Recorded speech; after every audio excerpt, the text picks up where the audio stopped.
Welcome to the first Innovate State of Spring 2024. We are so excited to have you all here. We've got a packed room for this, so this is amazing. We are smack dab in the middle of the semester, kind of. And we have so many good things happening at the Burgess Institute that I am going to just go through a few of them before I turn this over to Diego and Ariana. So, a couple of notes. Don't miss your chance for an awesome, fun-filled entrepreneurial weekend called 2-Day Venture. How many of you have heard of 2-Day Venture here? Oh, that is amazing. How many of you have attended? Is this Friday at 11:51 or 59 p.m. We could set it at 11:51 p.m. That would be ridiculous, but it's 11:59 p.m. So please sign up. There's a small nominal fee. If you attend, you receive the refund of it. All right. So don't miss your chance. There's going to be tons of food and prizes and get to have a team, and it's just an incredible weekend. So 36 hours of entrepreneurship.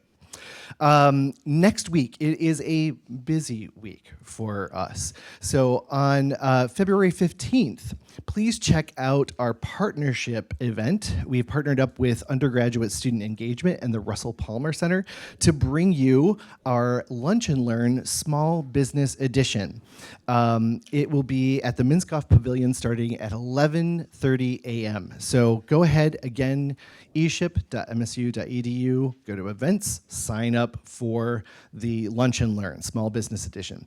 On the same day, if you're curious about working for a startup or wondering what the culture of a startup is like, please attend the Startup Career Fair that's running from 2 until 6 p.m. on the 15th.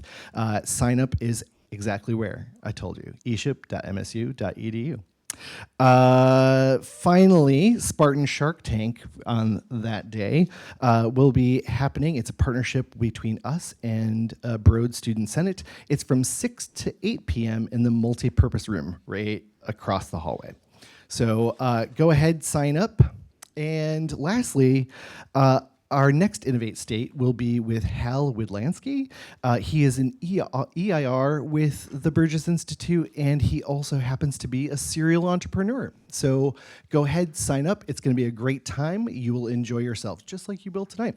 So without further ado, I want to bring my senior strategy intern up to the front of the room.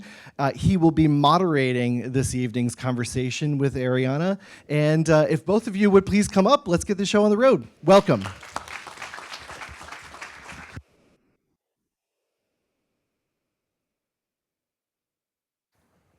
What's going on, everybody? How is everyone?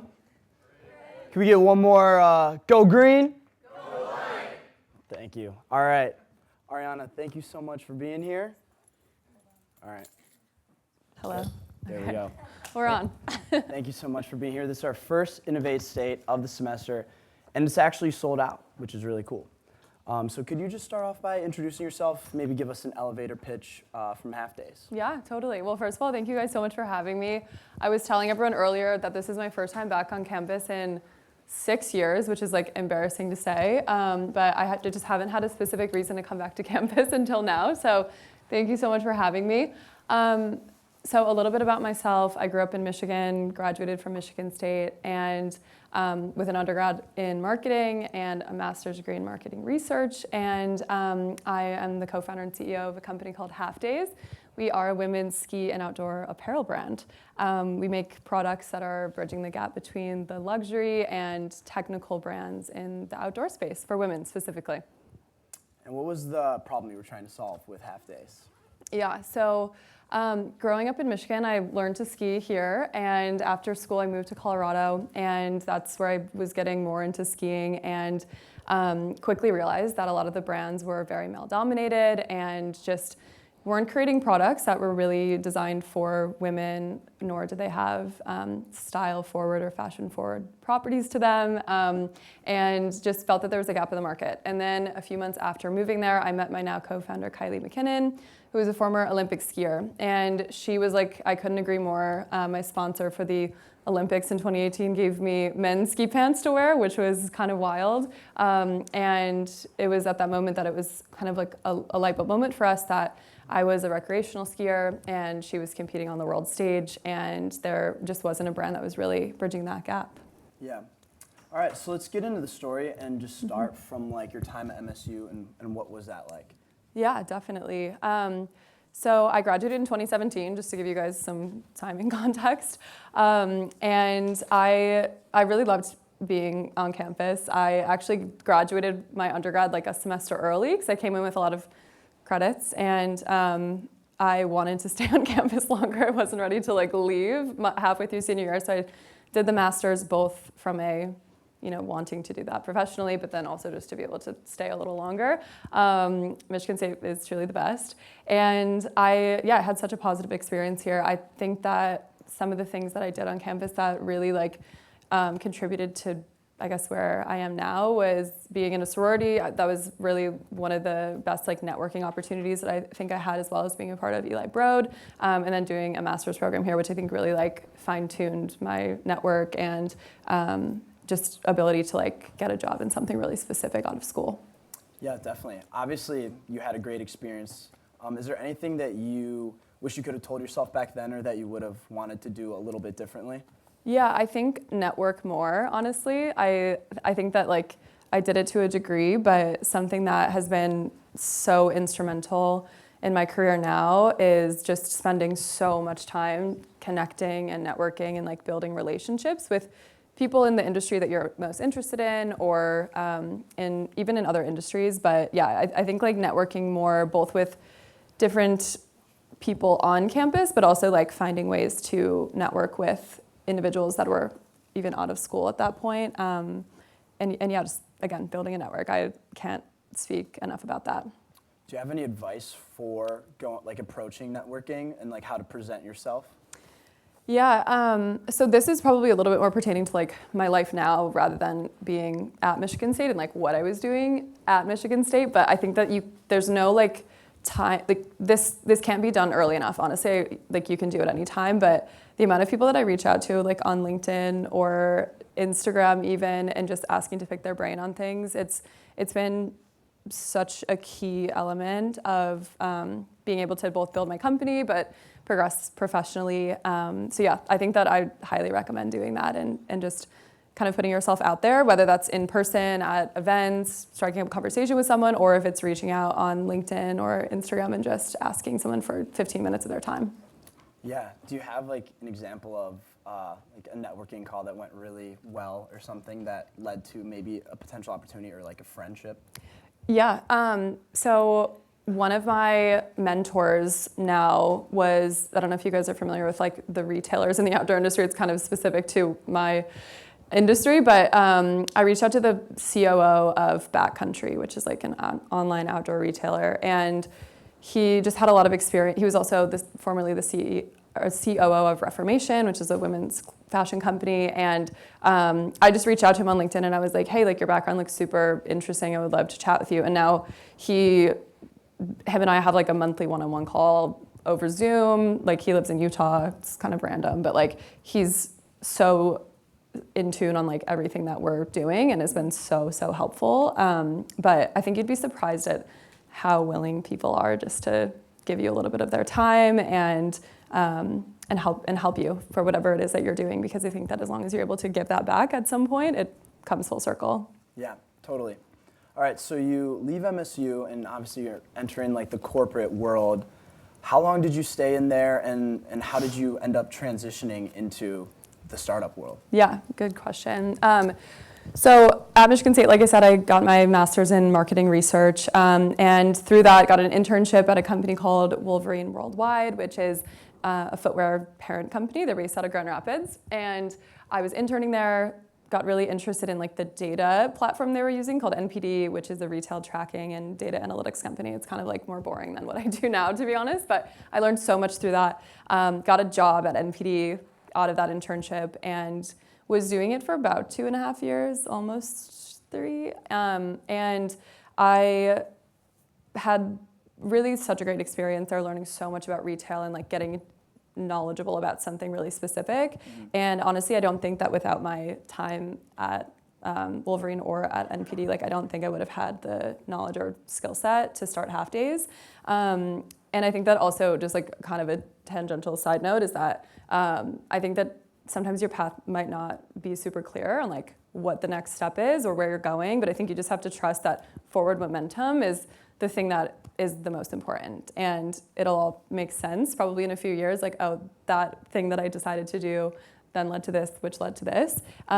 So yeah, not to go on a tangent about that, but I think it's helpful sometimes to hear. And then, yeah, I got really knowledgeable about retail and was working with retailers like Amazon, Target, and Walmart, helping them leverage these big data sets to inform their decisions around pricing, promotion, distribution strategies. And then from there, moved to Colorado and was frustrated by the lack of women's ski wear, saw the gap in the market, and decided to start Halfdays, which we started to do in September of 2019. And I actually worked full-time for NPD for like 5 months until I quit. But I was like doing it on the like evenings and weekends, trying to build Halfdays. And then it got to a point where I was like, this is kind of consuming. I need to quit my full-time job and start shifting over to this. But yeah, that's kind of how it happened.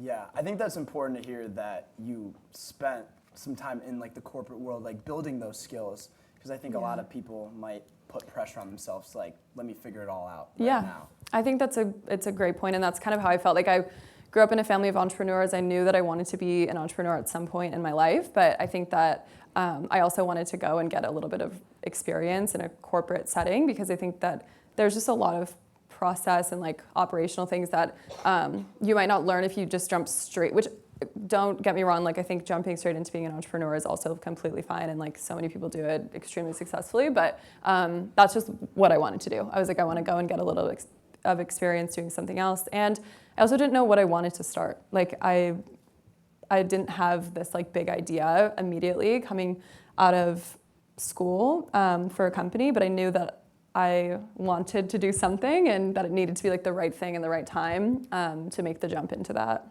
Yeah, could you talk more about like that idea that eventually did come to you, and like what was that like initial spark and that inception point, what that was like?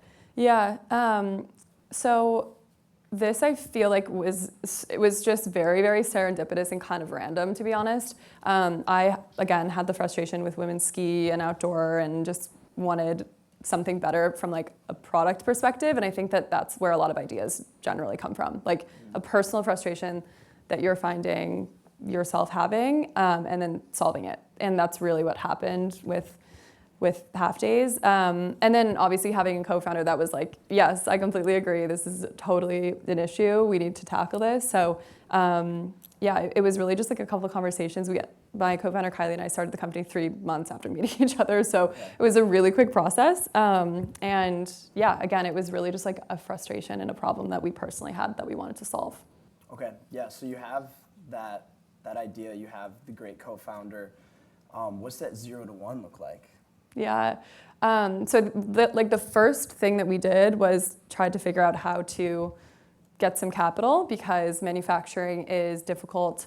It's expensive, especially for creating products like ski wear. It's very capital intensive. And then also everything from like figuring out manufacturing to design, to building a brand and a website and actually creating the products and getting them to a warehouse and shipping. Like there's just so many things. So we knew that my co-founder and I didn't have like enough money to bootstrap it ourselves. So we decided to take on a friends and family loan in our first year, like probably 2 months after deciding to start the company. We did that right away. And mind you, we both had like a little bit of professional experience prior to that. We weren't like taking out a loan straight out of college. And then we put that money to work. We started hiring freelance designers. We used those freelance designers to help us get introduced to manufacturers. And then we pretty much just started putting our ideas to paper, and were able to get like a brand person to help us create the branding and logos and website and all of that. So that was kind of like the very, very early stage of saying, all right, let's do this thing. Yeah, so you almost had to rely a little bit on like the expertise of others, and like how did you go about finding those people to like fulfill like those gaps, like obviously the nitty-gritty of design and the nitty-gritty of like manufacturing? Yeah, so a lot of it was honestly LinkedIn, like just reaching out to people. And I know I said that earlier, like LinkedIn, it really is such an underutilized platform. I don't know if any of you guys are like on it or actively messaging people, but it's really been like a game changer for us, to be completely honest. And yeah, we would just reach out to people. And I think the fact that my co-founder was an Olympian gave us a little bit of a leg up on people responding, because it was like 2018 Winter Olympian being like, hey, can I pick your brain about this company that I'm starting? So we leveraged Kylie for a lot of the specific messages. So that was advantageous, but I don't think that you have to have that. Like I'm not an Olympian and people still respond to me. So I think that was just a little bit of an advantage. But yeah, it was networking. It was reaching out to people. If they weren't the right person, or they didn't have like the time to do it or something, we would say, could you introduce me to like 3 people in your network? And then it's like, you just take 3 more calls and then just keep going from there. But that's just kind of how it happened. Yeah, definitely. And we're not sponsored by LinkedIn, by the way. Brought to you by LinkedIn. Brought to you by LinkedIn. So then going now into like what you're doing like today with Halfdays, I know community building is a big thing for you. Your website looks great, and it also is very like interactive. There's an editorial section. Can you talk about like the community building aspect, how you went about that, and like why that's important? Yeah, so early phases of the business, we interviewed and surveyed over 200 women, and one of the big like resounding insights that we got from them was that the outdoor industry, especially skiing, is kind of like an intimidating thing to get into, especially if you haven't done it and you're an adult, or you haven't done it since you were like a little kid and you're getting back into it for the first time. And we were interviewing a few women that were saying like, oh, my boyfriend's family is big skiers, and like I haven't done it since I was 10 years old, and I'm like afraid to do it and like look silly on the mountain, or like buy the gear, and it's so expensive, all of these things. So we were like, this just feels like there's a lot of barriers to entry in this industry. So like, let's build the entire brand around breaking down those barriers and building community and something that's just like more lighthearted and fun. So that was really like where the community aspect came from. And we started by like having a Slack channel where we were just inviting people to join the Slack channel, and now we have like almost 2,000 members in it, and we have locations all over the country where we have ambassadors and they host events, and it's grown for sure. But I think from the very early stage, we're like, let's just get like a group of people in here talking about like, hey, let's go skiing. And it started small, like probably just our friends in Denver at the time, but I think that's a really, really straightforward way to build a community and a marketing channel if you don't have any resources, because it's free to do. Yeah, that is crazy. And I feel like I haven't heard of too many brands starting like their own Slack channel. I think that's pretty cool and innovative way to like build your community. Yeah, there's a few platforms you can do it on. Like Geneva is a newer one, I would say. Obviously, there's so many different like chat type of platforms. Slack we felt made sense because our customer base is like a young professional who probably already has Slack like downloaded to their computers. We're like, let's just give ourselves a little bit of a push notification to them in the middle of their workday. You know, there's just opportunities, I think, to like just meet your customers where they're at. Yeah. What would like a dream event look like for you, like to invite those people to? Yeah, that's a good question. Probably like a huge like après ski party at the base of a mountain. Yeah. Yeah, I see those. I'm very jealous of those. Those are like very fun.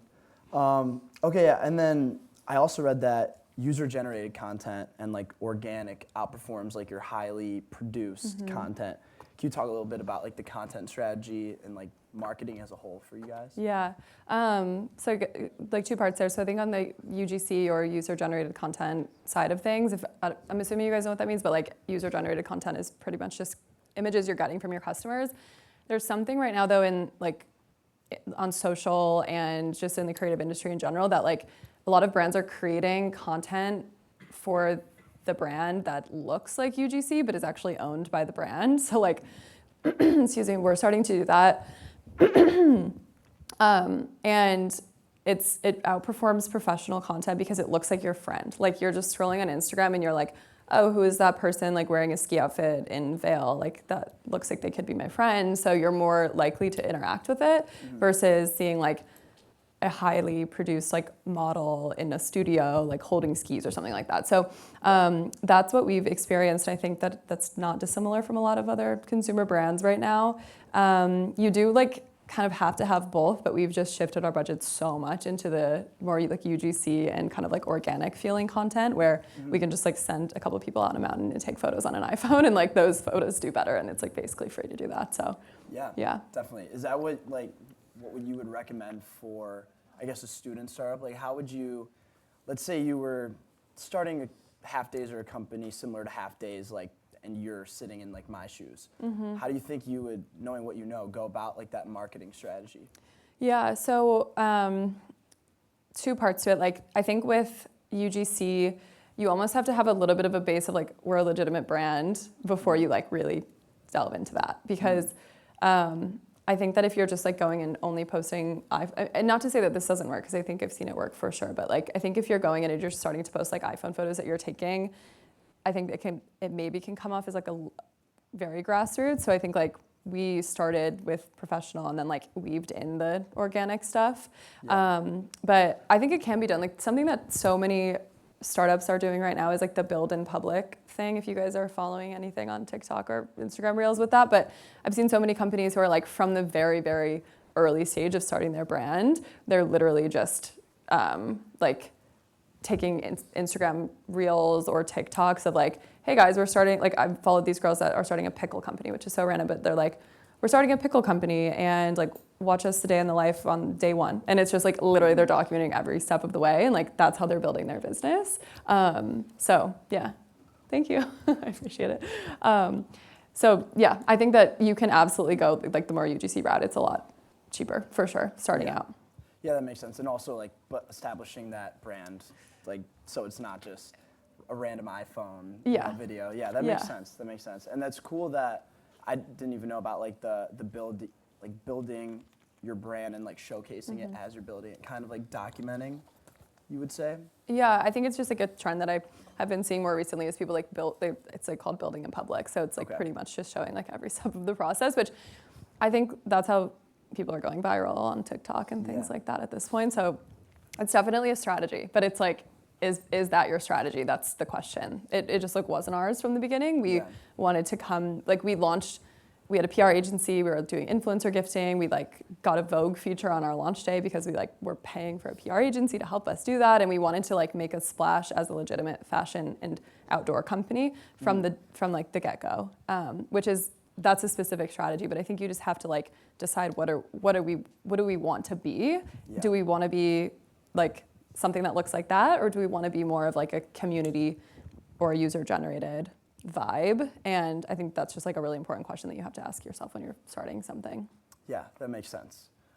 Going back to like that Vogue feature, what was like the most satisfying moment that you've had so far? Was it like being in Vogue? Was it reaching a certain amount of sales? Like where do you like draw that like I did something like great? Yeah, it's so hard because I think when you're building something, every time like something good happens, you are just immediately looking at the next thing, which is like so horrible because I think that it's so important to stop and just celebrate sometimes. Like, oh, like we've put so much energy and time and resources into this and it's important to do that. But I think one of the coolest moments was just like my co-founder and I going out and skiing the first season and like seeing someone that we didn't know wear our product on the mountain, like skiing in Colorado.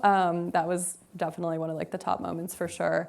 And then I mean, getting Forbes 30 under 30 was like super cool for sure. Yeah. I mean, it was always a dream of mine and my co-founders, and like just getting to that point, it felt like we were being rewarded for all of the hard work that we've been doing. So I would say those two are probably like memorable.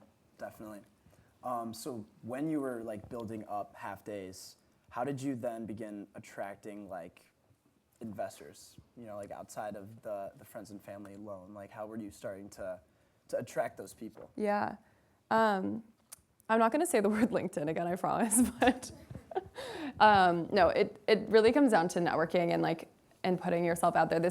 I was never a big, and honestly still am not like a big like manifestation person, but I think I didn't even like think about that at all before starting Halfdays. But now I'm like, the second we started just telling people we were doing it, things just started kind of happening. Like my co-founder's dad was at this healthcare conference in San Francisco, which is so random, and like strikes up a conversation with this woman who is a healthcare investor, but also like angel invested into female-founded companies on the side. And she's like, "What do you do? What do you do?" And he was like, "Oh, that's funny. My daughter's like starting this ski wear business." And then he puts us in touch with her, and then she puts us in touch with our first investor that ended up being like hugely instrumental for our business a couple weeks later, who then introduced us to like 10 other investors. So it kind of just like happens, and it snowballs the second that you have like that one person. But I think that it's about finding the people who already have the connections and are willing to help you kind of like step into that.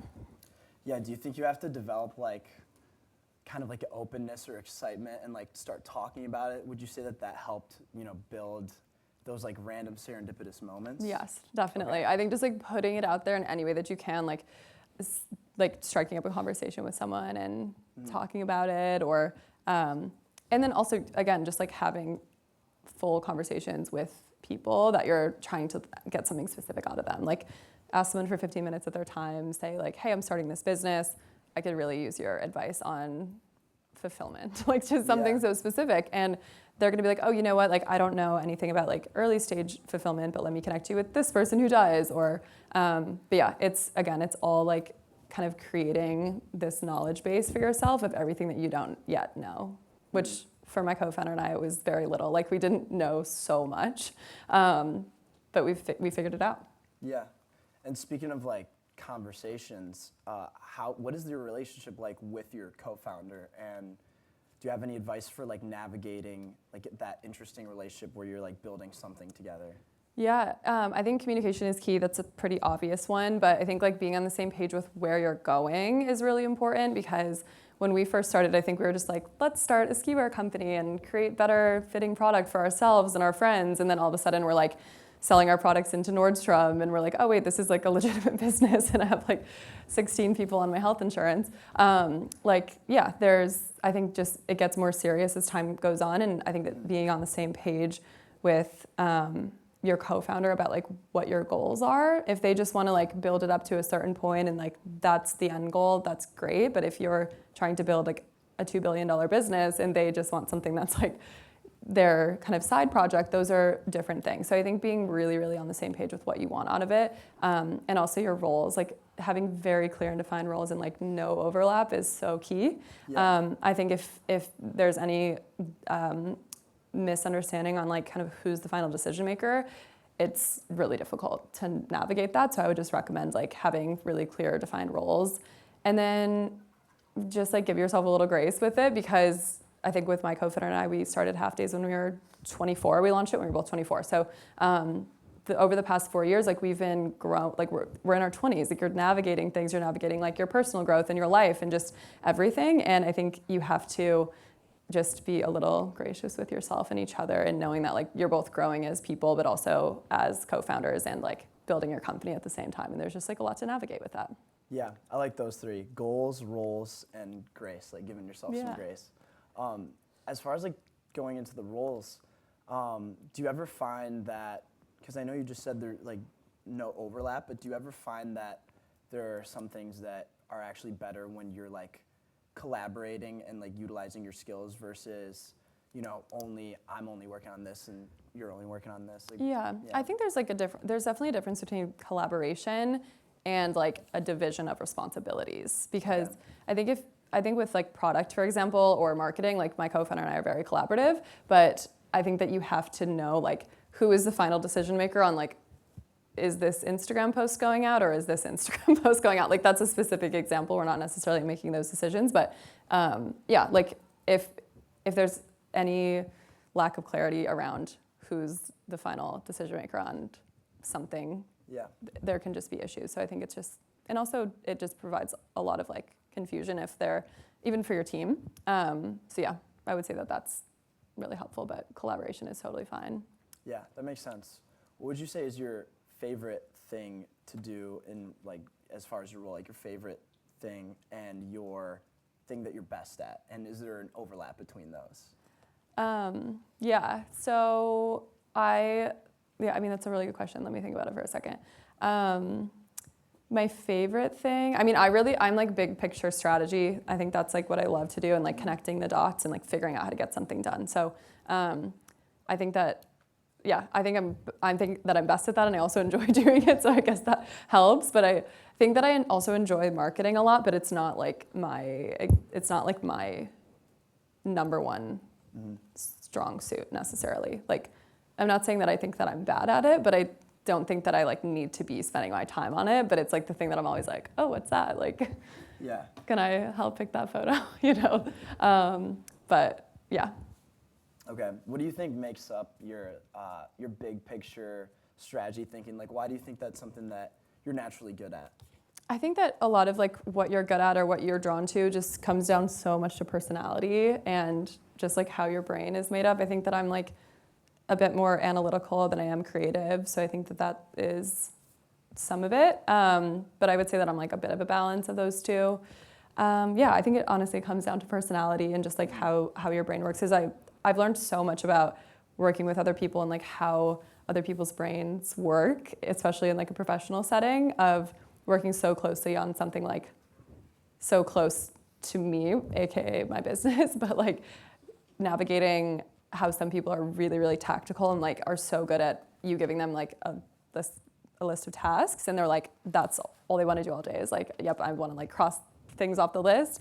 And some people are like, give me a very like broad project and I'm gonna go and like execute on every step of it without any direction. Like those are just very different personalities, but yeah, I think it comes down to that. Yeah. Do you prefer working with personalities that are similar to you or like opposite?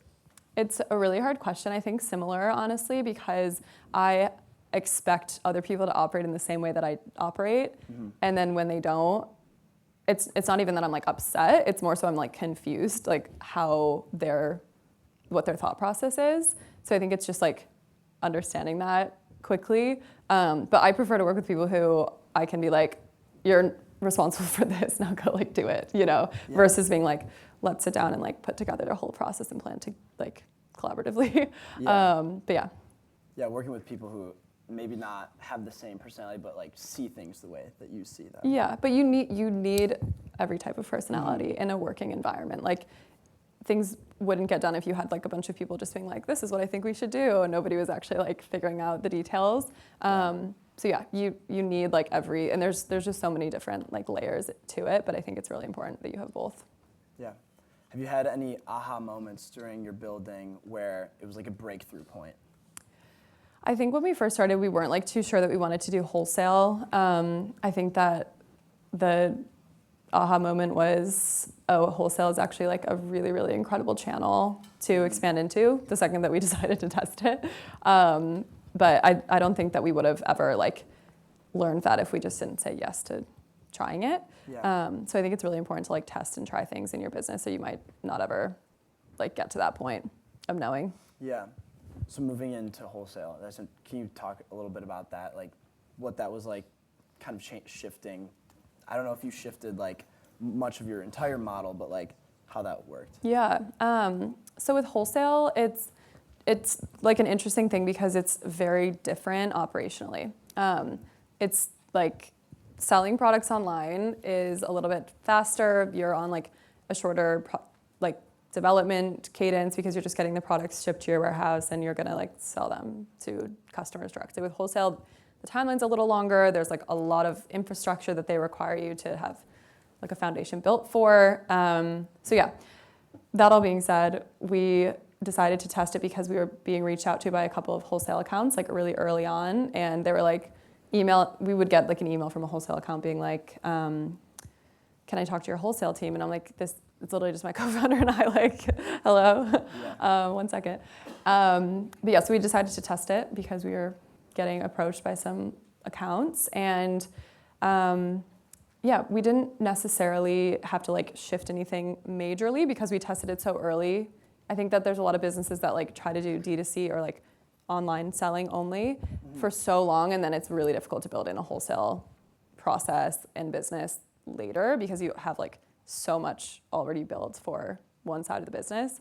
But yeah, it's like a very different structure in general.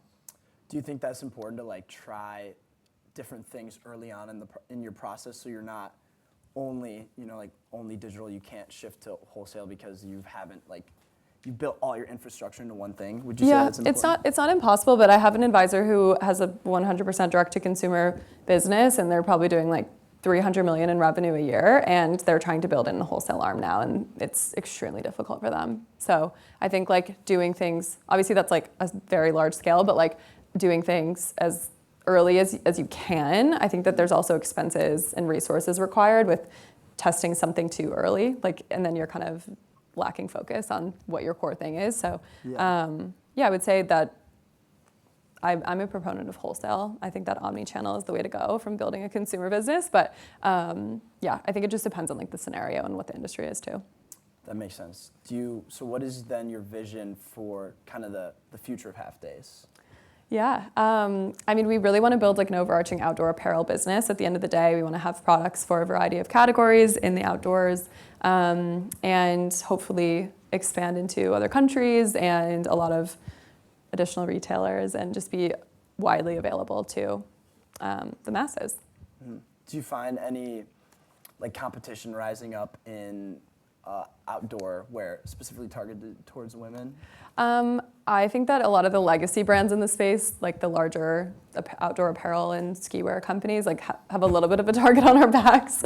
Our team members try to get poached by like very large outdoor apparel companies all the time. So like, yeah, I think that there's probably going to be more competition in this space, but like people are definitely looking at what we're doing because we're coming into a space that was just so stagnant. Like no one was doing anything new for a really long time. I'm actually surprised we were the first ones to like come in and do something different for women's ski, but and outdoor in general. Mm-hmm. But yeah. Yeah. Which outdoor brand do you have the biggest beef with? Which one is like trying? It's funny because I think the one that I have the most beef with is like the one that I also look up to the most, which is kind of funny, but like I feel like that's sort of a common thing, but probably the North Face. They're also based in Denver, and they do a great job, but they've been around for so long. They're like a bit of a stagnant brand, and I think that we have a lot of market share to take from them. Okay, what is something that you see that North Face does that you want to like take, and what is something that you think you do just way better than them? Designing products specifically for women is something that we do way better than them. Yeah. Like the amount of people that are like, I've been wearing North Face for so long and like I've never had a pair of ski pants fit me better than yours. But then on the flip side, I think that their like merchandising strategy is really, really strong. Like and we're still early, like we in no world would have yet had like the breadth of merchandising strategy that they have had yet, like with having hiking clothing and climbing clothing and trail running, like they have so much, but I think that they've done a really great job on that front. Yeah, totally. Moving on over to kind of a fun question. We're going to be starting a book club on our Burgess socials.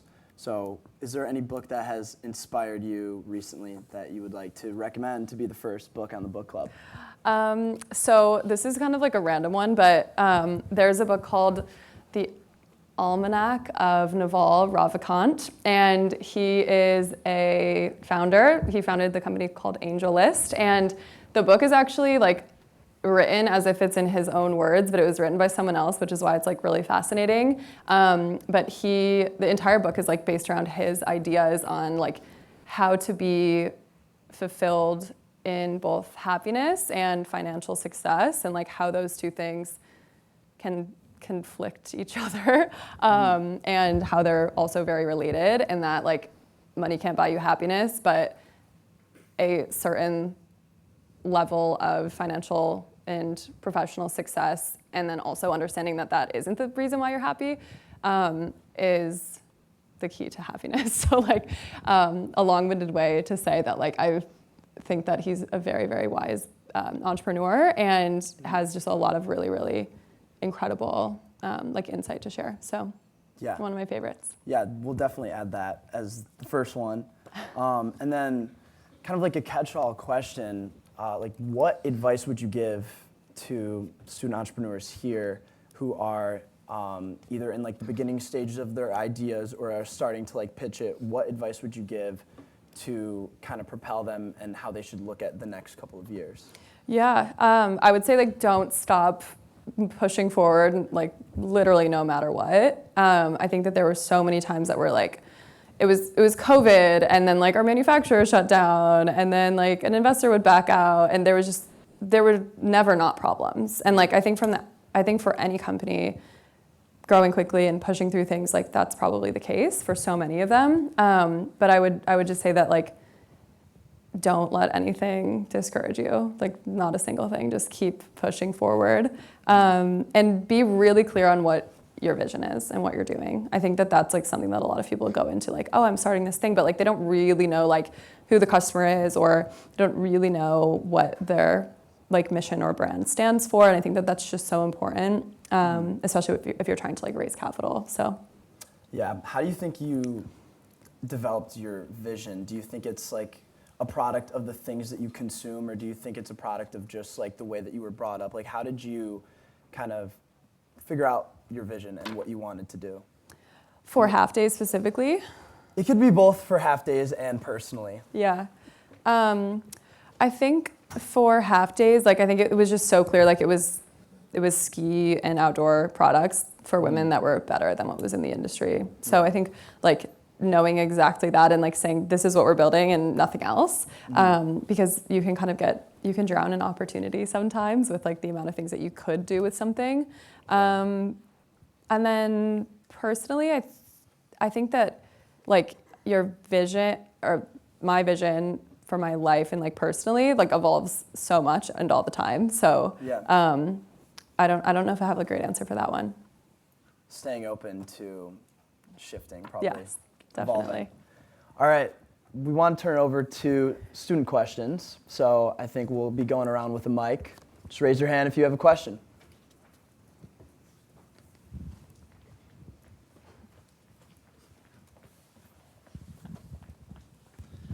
Hi, thank you for coming out, and congrats to your company's business. My question is, when you made the decision to come back to Michigan State to get your master's, do you think that influenced a lot of your company's success? Do you think it's an essential step to take as a young entrepreneur? I don't want to like devalue my experience with the master's, because I think that if I didn't do the master's, which then led me to like the internship that led me to the job that gave me the experience, like I genuinely don't think that I would have started Halfdays. Do I think that you have to do a master's to be an entrepreneur? Absolutely not. I think that if you have an idea and something that like you're passionate about starting, that's all you really need. And I think that the amount of like experience and knowledge that I didn't have with everything that we've done at Halfdays, I've figured it out by reaching into networks and like just learning. So yeah, I think that the master's like for me was more of like a part of my journey that got me to where I am, not necessarily like a key step, if that makes sense. Thank you. Yeah. Okay, I have the mic for the next question. Hello. I actually have 2 questions for you. For the first one, I follow you on socials, and I saw that you recently moved to New York City for your pop-up shop. How was your experience there? I'm really interested in moving there after college, and just compare that to the Midwest as well as to Denver. Yeah, it's a good question. So for context, I spent 4.5 years in Denver. Before that, lived in Michigan my entire life. And for Halfdays, we have an office in New York. So we started hiring designers there about 2.5 years ago, and we like slowly have started to build up more team members there. So I was like, okay, I just like need to be in New York. It was like partially personal decision, but also work decision, so I could go and like be in that office. I loved Denver. Like I had no like clear reason to leave outside of wanting to try something new and being where our business was growing. New York City is actually our #1 market for Halfdays, so like that was another element of it. My experience there, the first few months, I was like, I hate this place. Like, I was like, I am having the worst time. I didn't know anybody. I didn't have any friends. Like, I was just, this is not it. But then every person that I spoke with was like, you have to live in New York for a year to adjust. It's just the rule. It's just the fact. So yeah, I'm almost to a year and I like it a lot more now. So, but it's a lot different than Denver. Like you can't really have a car there. Like I think it's a little harder to meet friends, honestly, even though there's like so many more people. But the opportunities and the things going on and like the access to just like everything in the world is there. So I'm a fan. Awesome, thank you. And then my second question is, as the leader, I guess, as the CEO, the founder of your organization, do you have any tips for delegating to people who might work for you, things like that? Yeah, I think something that is really, really hard to like wrap your head around, like specifically for me, was that like you don't have to be the person doing everything. And I think that was just, it's hard because the other thing is like, it actually ends up taking much longer to train someone to do the thing that you need them to do than it would be for you just to do that task right then and there.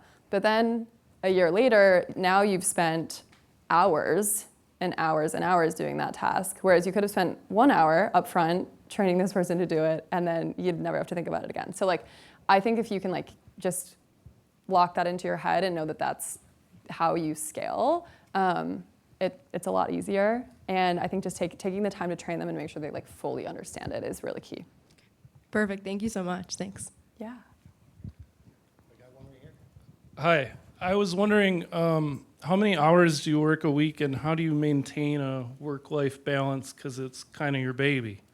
Yeah, I feel like I go through phases throughout the year, like depending on the season and just if we're understaffed or not, or if I'm fundraising or not. I think like sometimes I'm working like 70 hours a week and it's horrible and like I don't see anybody outside of my office. And I like go to the office in the morning and then I leave when it's dark and it's, yeah. And then I like get back on my computer at home and sit there for like 4 more hours until the day is done. And then go to bed and do it all over again. So that's like the one extreme. And I think that's like when we're fundraising because it's such like an intensive process and I'm the only person that like touches that for the business. But then like right now we're in the middle of our winter and like weirdly when we're in winter, which is like our busiest season, we have like everything's a little bit more planned and like just flowing smoothly. So I don't feel as hectic right now. But yeah, I would say just like it really depends on what's happening in the business or if we're like in need of 5 additional employees that we just don't have the budget to hire, then all of that work just gets put on existing team members. And I also am the person that knows how to do everything. So like if something isn't getting done, it just like gets put on my plate.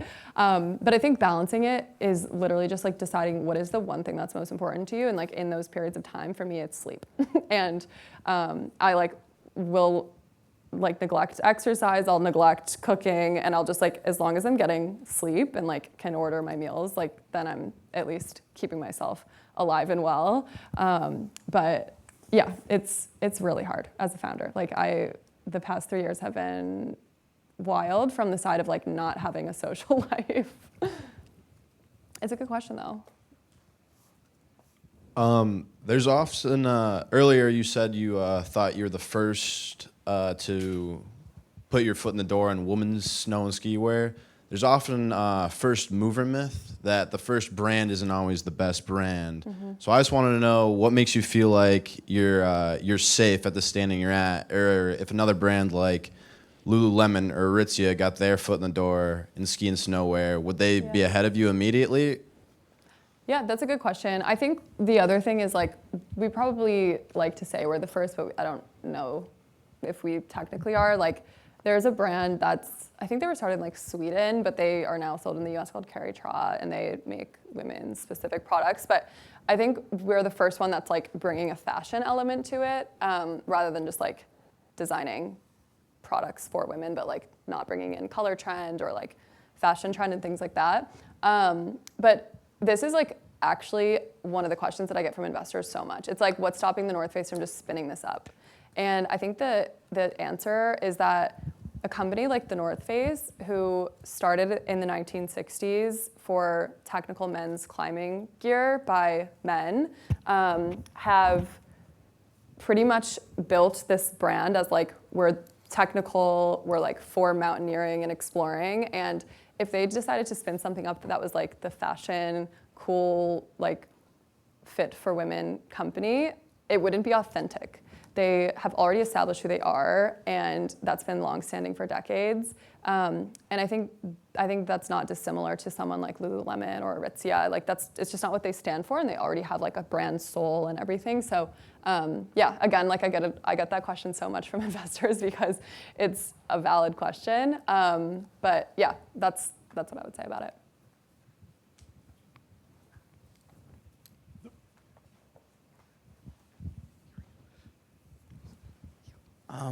So in the process of just building and starting your own company, like now looking back, like what are some of the biggest takeaways that you can talk about now? Yeah, I think one of the things is probably spending a lot of time hiring the right people. I think that like when you're moving really quickly and you just need to get people in the door to like help you do certain things that you're working on, you're like, oh, like we're gonna bring this person in. And then it takes a long time to like go through a hiring process. And then if they don't end up working out, it takes so much longer and you're out like so much more time and energy and resources. So I think that like really getting to know someone and really, really ensuring that they're passionate about what you're doing and not just like have the right skill set for the role, but are down to like stay with you at the office until 9 p.m. because something is launching tomorrow and we're not done with it yet. They're not just like saying, oh, it's 5 p.m., I'm leaving the office. Like they're there through it with you. And I think that that's just like a really, really important thing that is probably not just an inherent thought. Yeah, I would say that's probably like one of the big things that I've learned. Ariana, Diego, Beck. Wait, oh. Sorry, that's a good stand up. First of all, great presentation, a lot of great insight. You guys were talking, loved it. But my question was, during your presentation, I was curious where you came up with the name Halfdays. So I went on your website and was reading about it, and I was curious if you could break down the significance of balance, I guess through the lens of your company Halfdays. Yeah, what do you mean by balance? So in the section where you, or I don't know if you put the, or you created this portion of your website, but in the section it talks about how, I guess I can just pull it up and read it for you.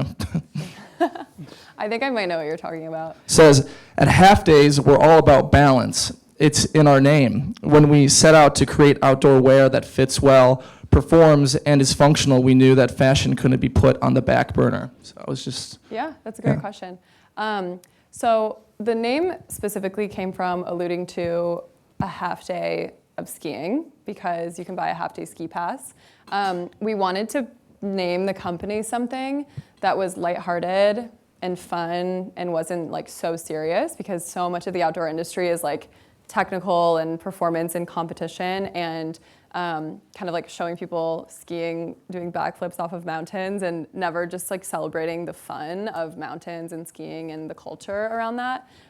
So yeah, the balance component of that, I think we talk a lot about balancing like being able to be technical at the same time as we are fashion forward, being able to balance being playful in the brand, but also serious about our like expertise and the products themselves. So yeah, I would say that's kind of what we mean by balance. I don't have the microphone, but I have a follow-up to that. Would you say that has manifested in your like core values, this idea of balance? Honestly, not as much as you might think, like reading that. I think that our internal values are like a lot more about our like the way that we work, if that makes sense. We talk a lot about like acting like an owner of the business, and we give everybody that works for us like equity in the company. So that's like a huge part of our culture. I would say that we definitely have like a work hard, play hard mentality, if you would consider that balance too, just getting to like, you know, but yeah, probably less than others. Thank you. Yeah. Hi. Hi. I was curious, I have two questions. Is it working? Just turn it on. Is this working now? Oh, hi. Okay, I have two questions, both very different. So the first one, I was curious, when you're looking for employees specifically for a startup, what type of qualities do you look for? Who do you like to work with? Yeah, great question. I think the number one thing I look for is someone who can take initiative. I think that so often people like to say like that they take initiative. That's just like something that I think people say in an interview, but it's really, really hard to measure. It's really hard to like get that out of them in just like an interview process. But in a startup, it's so critical that like if there's something over here that's not being done, that someone just grabs it and is like, I'm gonna build a process for this and like share it out to the team. And that's like one of the biggest things that I look for is like someone who's willing to say like, I'm just gonna come in and like help grow and build this thing. And that's probably 100% of the time when I've been able to like identify that they're going to do that, they've been like a really, really strong team member. Thank you. And then my second question was, you mentioned that you lived in Denver and then New York, and I was just curious where you draw your fashion inspiration from for yourself and then also for Halfdays. That's a great question. I'll start with Halfdays. So we were very intentional about hiring people who like lived and worked in New York City and for fashion brands for our products. So like we have designers from Vince and Alexander Wang and like The Arrivals and a few other more like street style and ready to wear like higher fashion companies. And I think that that decision was made so that we were ensuring to actually like not just saying, oh, we're fashion, but like we are rooting it in something more knowledgeable. And then personally, I definitely love like staying in tune with all of the like fashion weeks like Copenhagen and Paris Fashion Week and London Fashion Week. And I think also being in New York City, there's just like inspiration all around you. It was a little bit less so that in Denver, obviously like other types of inspiration, like being so close to the outdoors and nature, but yeah. Thank you so much.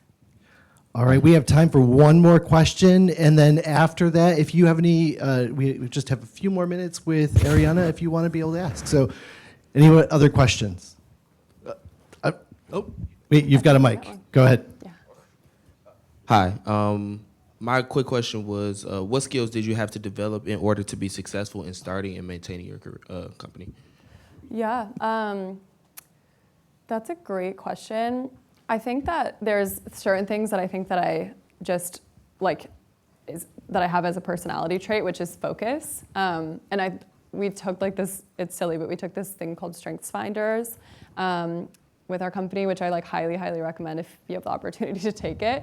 But one of my like top strengths was focus. And I think that like if I have something that I'm trying to get done, like I just literally won't let anything get in my way of like getting that specific thing done. So I do think it's a little bit of a personality trait, but I do think that that's something that like can be learned and should be learned if you're trying to start something, because it's so easy to get off track when you have 65 things you're trying to accomplish, especially in the early stage. So if you can like be focused on, these are like the 3 things that I have to accomplish today, you'll be better off. Yeah. All right, thank you so much, everybody. Thank you.